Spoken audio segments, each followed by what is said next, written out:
amanhã, às 9 horas da noite, não tem papo, não tem conversa. 3 pontos. Pelo amor de Deus. Mas, família, a gente vai encarar um time daquele jeito, né? Ganhando do Vasco, eles podem assumir a liderança da competição, né? Até os jogos, claro, de domingo. E é um time que não jogou, né? No meio da semana, o Vasco atuou contra o Melgar e a última partida do RB Bragantino foi contra o Juventude na segunda-feira. Mas vamos falar muito aqui desse confronto, falar também sobre renovações. Poxa, mandaram meu primo embora, cara, do Vasco. Que isso? Mas tem aqui também, pô, fiquei chateado. Pumita, Jair, Paulinho, Felipe Coutinho. Você é a favor da renovação de Felipe Coutinho? Quero trazer aqui também uma análise do Oswaldo de Oliveira, né, ex-treinador, falando sobre o time do Vasco. E eu queria trazer esse corte aqui pra gente projetar também o confronto contra o RB Bragantino. Felipe Coutinho falando do Ryan, dando aquela moral. E o André Henniger, né, lá da TNT Esportes, que hoje no programa, né, pela manhã, estava ali avaliando, né, analisando os confrontos dos playoffs da Sul-Americana e ele bateu na mesa. Uma vergonha, tá? Uma vergonha dos times brasileiros nessa competição. Você concorda? Dá pra dizer que o Vasco foi uma vergonha, deveria ter classificado na primeira colocação. Então chega aí que tem muita resenha nesse vídeo. Mas antes, deixa eu te pedir aquela moral. Se não for inscrito aqui no canal Vasco em Família, se inscreve, deixa o like e ativa o sininho para não perder os próximos vídeos e dá aquela hypada também para fortalecer aqui o Thiagão nesse sexto. Tá frio, tá frio.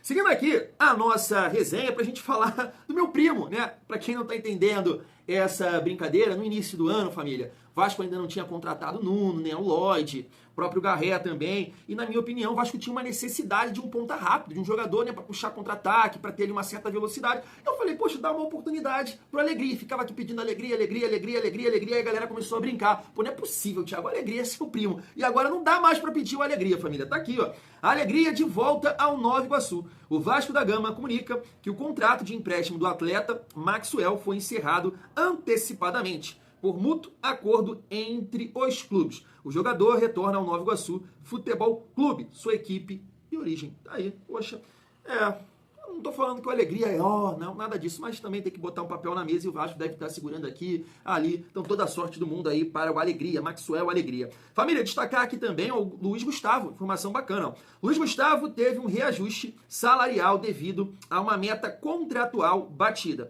Vale lembrar, o contrato do zagueiro é válido até 30 de junho de 2028. Daí, assim, família, eu acho que o Diniz, Luiz Gustavo tá suspenso contra o RB Bragantino. Pois eu vou ver e vou botar aqui na edição. Mas eu acho que o Lucas Freitas vai voltar a ser titular, né? Mas assim, eu gostei muito do Luiz Gustavo, mostrou personalidade, não começou tão bem assim, né, contra o Puerto Cabello, mas depois, mesmo na derrota contra o Vitória, eu achei que ele foi bem, e aí, né, começou a jogar muito bem. Contra o Fluminense também, não achei ele mal, mesmo o time todo, né, jogando mal. Então assim, é um zagueiro que a gente pode confiar, tendo sequência, ainda mais. Mostrou recurso, mostrou qualidade, eu acho que é um atleta que a gente pode confiar sim, família vascaína. Falando aqui agora sobre algumas renovações, essas informações aqui é do Adílio Avelar, né, vamos lá, para a gente trocar uma ideia sobre cada jogador. Puma Rodrigues, está aqui, ó. Não há intenção de renovação. Vencimentos altos e a possibilidade de negociação caso surja proposta. Assim, família, eu lembro que ao final de 2023 surgiu ali um rumor, né, que o Palmeiras teria interesse no Pumita, e aí muita gente, muito torcedor do Vasco, né, falou sobre, manda embora, pelo amor de Deus, pela Avenida Pumita, né? E eu falei assim, poxa, eu não entendo, cara, a gente fica aqui sempre debatendo isso, que, poxa, tem que dar sequência, o Vasco tem que ter uma base de time. Eu sei que não mostrou muita coisa defensivamente, mas eu sempre falei, poxa, o Pumita mostrou recurso do meio pra frente, bate bem na bola, naquela ocasião ali, né, que ele volta a jogar, que o Ramon Dias bota ele no lugar do PH, mas depois o PH assume a titularidade. Ele faz, acho que um gol contra o Cruzeiro. Então mostrou recurso. Defensivamente, Deus que me livre. Mas mostrou recurso. Eu falei, não, eu acho que ele tem que seguir, né? Hoje, eu já paro e penso, sabendo aqui que ele ganha um bom papel colorido, eu acho que realmente não vale a pena. Você tem o PH ali como titular absoluto. Se você consegue encontrar um lateral na base, ou, né, que você vai contratar pagando menos, de repente é mais interessante. Então, assim, eu não sou a favor hoje da renovação do Pumita, porque o PH joga bastante, joga quase todos os jogos, e quando o Pumita entra, né, sempre com aquela dificuldade defensiva. Em relação ao Paulinho, Vasco quer renovar. O contrato, né, deve ser de 1 ano mais 1 ano por metas. A negociação está em andamento. Eu sei que o momento do Paulinho não é bacana, não é legal, mas eu renovaria, tá? Eu renovaria, porque acho que o Paulinho mostrou muito recurso, uma intensidade que há muito tempo eu não via no Vasco, e foi um protagonista daquela permanência, né, do nosso time. Porque eu lembro que na ocasião, até brincava aqui com vocês, né? Meu ranking, Verratti, Paulinho ou Medel, a importância dos jogadores que mudaram ali o patamar do Vasco.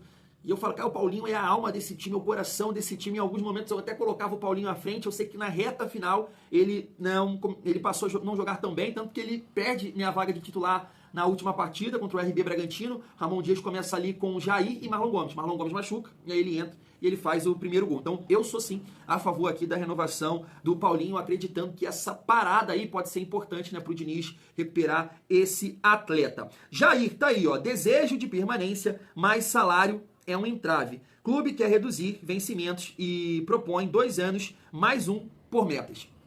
Eu acho arriscado, tá? Eu acho arriscado. Por que eu acho arriscado? O Jair é muito bom de bola. Muito bom de bola. Muita qualidade. Ó, aqui, ó. Toque me voe, né? Só que fisicamente é um atleta que já está em decadência, né? Então você renova por 2 anos, sei lá. É aquilo que eu falo com vocês aqui, família. O Vasco tem que, agora, a partir de agora, ir no mercado, claro, sempre tá visando a parte técnica, né? Tem que ter bons jogadores, mas com saúde. O Vasco é um time muito pesado, eu sei que eu sou chato e repetitivo nisso aqui. Por exemplo, nesse jogo contra o Independente Del Valle, pode sofrer muito com isso, pela altitude, pela força do time deles, muito rápido, né? Eu comentei com vocês, acompanha os melhores momentos de Independente Del Valle e River Plate. Uma correria que, olha, é correria pra lá, é correria pra na frente, pra cá, é bola longa, o Vasco vai ter dificuldade nesse sentido. Então tem que começar, né, a observar isso, trazer essas opções. Pô, você vai ter o Jair, beleza, mas tem que ter um outro volante com essa pegada, com essa dinâmica, para um jogo fora de casa, ou para mexer no decorrer do jogo, sabe? Você tem que olhar para um time, para jogadores, né, com mais saúde, na minha opinião. Jair, muito bom, tecnicamente, mas perde fisicamente. Então, eu tentaria aí com ele, né, uma renovação de 1 ano, de repente, nessa questão aí de metas, por mais um.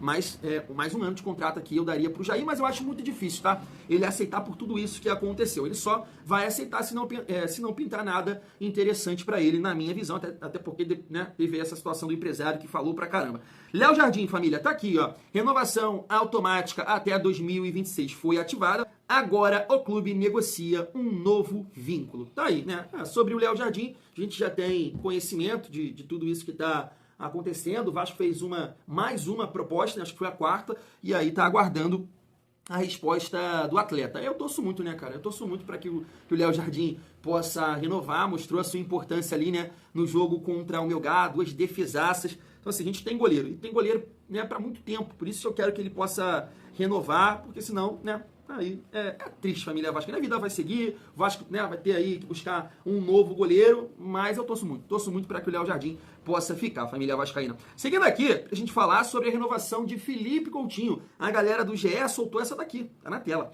Felipe Coutinho entra no último mês de contrato, sem avanços significativos na negociação para sua permanência.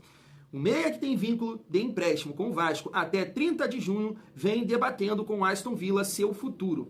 A vontade do jogador é permanecer no Cruz Maltino, mas a negociação é considerada complicada. No entanto, o clube tem otimismo na manutenção do jogador. A diretoria trabalha com o cenário de um novo empréstimo, mas também não descarta a possibilidade de que Coutinho consiga a rescisão de contrato com o time inglês para assinar em definitivo. Tá aí uma boa pergunta. Você acha que vale a pena o esforço de tentar aí a permanência do Felipe Coutinho, né?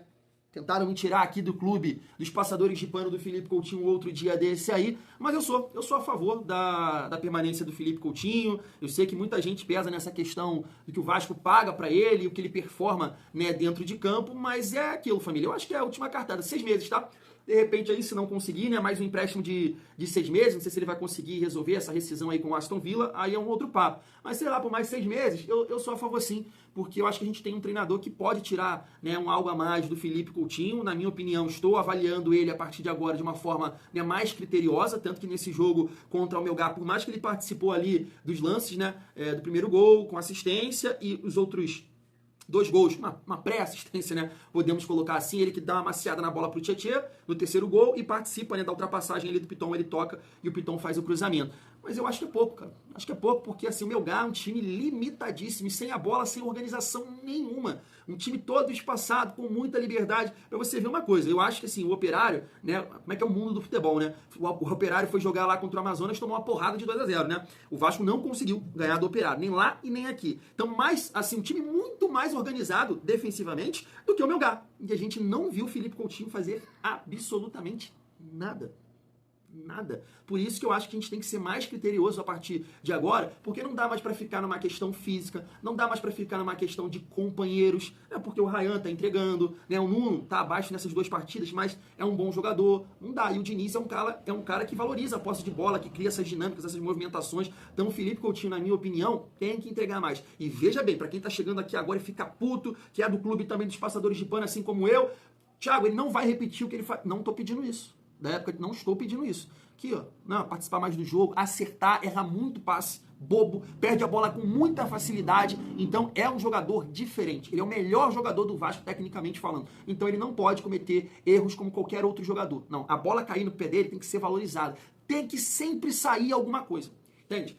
Família, vamos seguir aqui a nossa resenha. E eu gostaria de reagir aqui com vocês. Esse corte da TNT Sports, né, o André Henning estava por lá avaliando, analisando, né, os confrontos aí da Sul-Americana, né, tá tendo um debate entre nós, vascaínos, meu Deus, Independente Del Valle, dá pra passar, família, dá pra passar, vamos que vamos acreditar, vamos chegar nessas oitavas aí da Sul-Americana, se liga só. Então, fazendo um resumo de Sul-Americana, só o Fluminense passou direto pras oitavas. Infelizmente. Grêmio, Vasco e Atlético Mineiro ficaram em segundo, vão pra repescagem, se juntam ao Bahia, que vem da Libertadores, também repescagem, e eliminados Vitória, Corinthians e Cruzeiro, que fizeram campanhas muito abaixo do que se esperava. Se na Libertadores a gente classificou 6, verdade, e o 7º, pô, foi num grupo que inclusive outro brasileiro se classificou, aproveitamento foi bom na Libertadores. 3 em primeiro, 3 em segundo, um que vai pra repescagem. Na Sul-Americana, esses 3 aí, cara, Vitória, Corinthians e Cruzeiro, foram muito decepcionantes. Muito decepcionantes. Campanhas péssimas. O Cruzeiro até outro dia não tinha marcado nenhum ponto. Corinthians horroroso na Sul-Americana. E o Vitória teve a chance. Fez uma campanha ruim, mas no último jogo teve a chance de se classificar. E também decepcionou. Então assim, Tulhão, na Libertadores, gostei. Na Sul-Americana, fiquei decepcionado, só um se classificando direto. Em alguns grupos, não era nem o caso de um grupo ou outro, mas no geral, os brasileiros tinham que ter jogado mais bola na Sul-Americana, viu, amigo Túlio?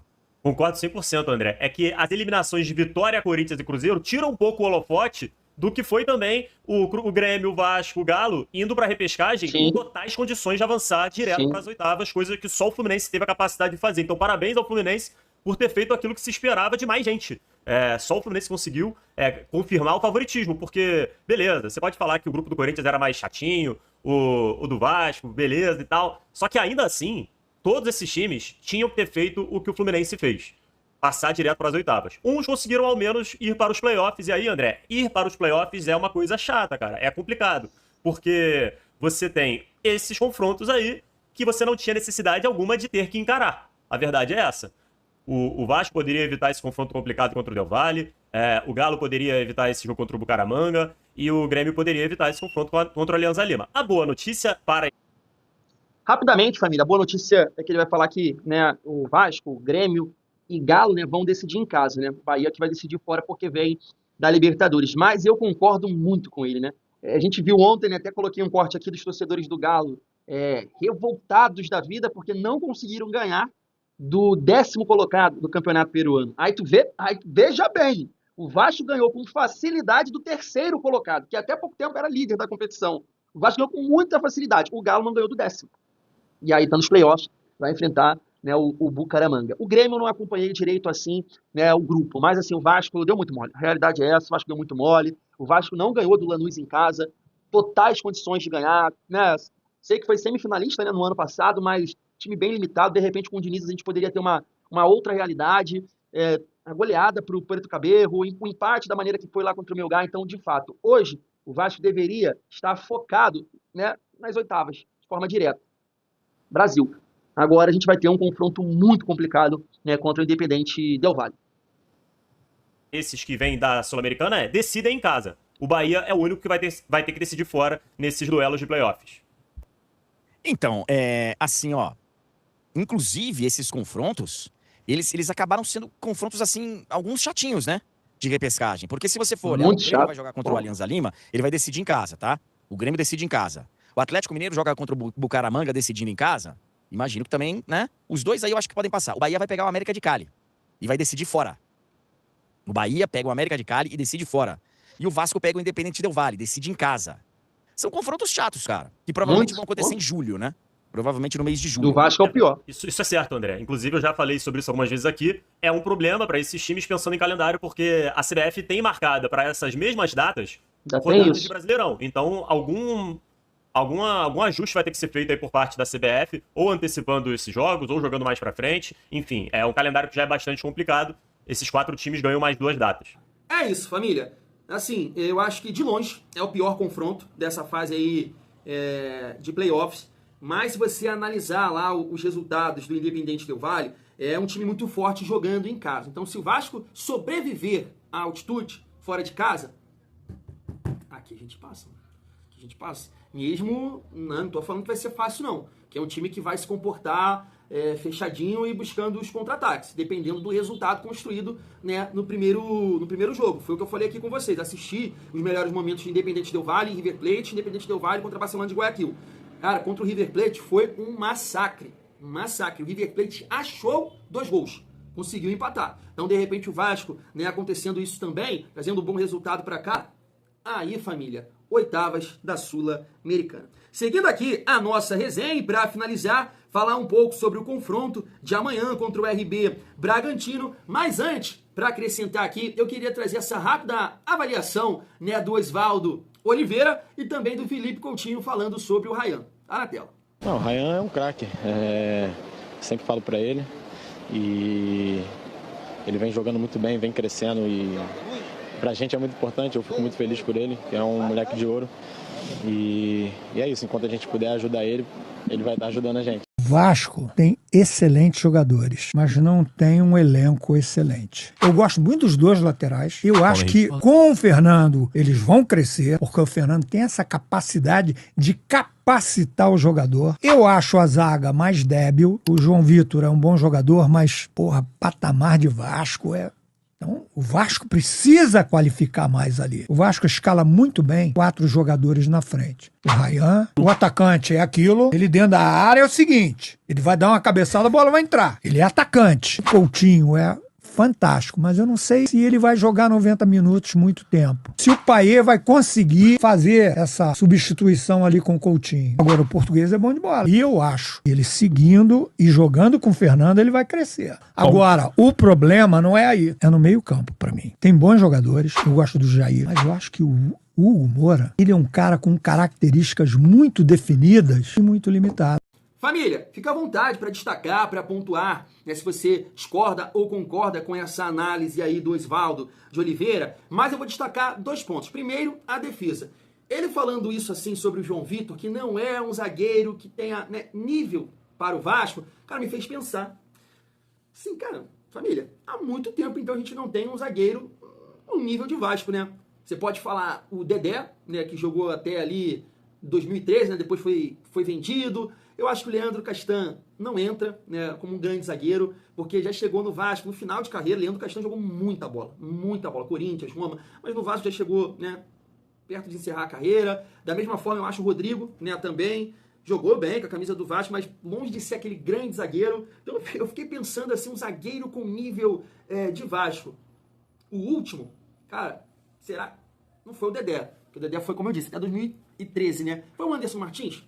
Na opinião de vocês, naquela volta, aquele retorno dele em 2017, que ajeita a zaga do Vasco. Nossa senhora, era Paulão ali, Breno, matando. Aí Anderson Martins entra, azeitou a zaga do Vasco. Eu acho que 2018 não lembro, não teve ali um grande zagueiro. 19 também não, até né, pela boa campanha do Pofechou. Mas era né, o Erley, o Osvaldo, né, o Boca Negra. O Leandro Castan estava também, sabe? Teve 2020, bem não. 21, também não acho. 22, nem pensar. 23, a mesma dificuldade ali, né? O Medel jogou bem na zaga, mas pô, também no final de carreira. Difícil, tá? Há muito tempo que eu quero ajuda até de vocês. Um zagueiro, um alto nível. Sei. Então, eu concordo com ele ali, né? Que a defesa tá. Mas o outro ponto que eu vou destacar é o meio-campo, né? Porque ele fala ali do Jair, e a gente né, teve uma boa partida do Jair contra o Melgar. E aí ele fala que ele acha o Hugo Moura limitado, né? Mas assim, família vascaína, o Papai Joel até destacou isso, você tem certeza que entende dessa forma. O meio-campo do Vasco tem muita dificuldade. Em vários momentos dá muita liberdade para o adversário. Então, assim, se o Diniz conseguir realmente né, fazer o time do Vasco ficar mais com a bola, essas movimentações, né, e quando ficar sem a bola conseguir organizar o time e não sofrer fisicamente com o Jair, beleza, tranquilo. Mas ainda acho que o Vasco precisa do Hugo Moura, porque é o primeiro volante que o Vasco tem de mais força, de mais pegada. Então eu acho que o Hugo Moura ainda é titular nesse time. Mesmo concordando com ele, que eu sei que o Hugo Moura tem né, uma dificuldade, às vezes erra muito saindo ali com a bola, quando é pressionado tem mais dificuldade, o Jair tem muito mais recurso. Mas como você tem um Verratti, que não contribui tanto na marcação, só faz ali, né, dá aquele migué de cercar, o Felipe Coutinho, da mesma forma, você tem o lateral esquerdo que tem muita dificuldade né, defensiva, aí você vai botar o Jair de primeiro volante, é arriscado. Você tem que valorizar muito a bola para você ter o Jair, mas é aquilo que eu falei, né, que o Mansur falou, concordo com ele. Se tem um treinador para conseguir fazer isso, Fernando Diniz. E aí, família, aqui, né, trocar uma ideia rapidamente sobre o jogo contra o RB Bragantino, o Vasco que divulgou algumas imagens, né, da preparação que foi finalizada. Hoje tá aí, ó, estamos prontos para mais um desafio do Campeonato Brasileiro. Tá aí o Tietê, Jair, Paulinho, tem que voltar a jogar, rei. Vamos que vamos. E aí o Felipe Coutinho também amanhã, hein? Vamos lá. Amanhã é dia de você aparecer, confronto difícil, tá? Família, eu tava aqui vendo o time do RB Bragantino, é muito interessante como é o futebol, né? De repente é uma questão de não ter pressão, tudo mais, mas assim, tu não vê aqui, né, aquele time que tu fala assim, caramba, olha só, o Pedro Henrique, esse zagueiro que tá jogando aqui do lado dele eu não conheço, o Hurtado eu acho que já tá há um tempo no RB Bragantino, é um lateral bem, né, 5, 6 ali a média, Juninho Capixaba não, é qualificado, o Eric Ramírez eu também conheço, né, aquele revelado lá pelo Bahia, mas sabe, Gabriel, primeiro volante.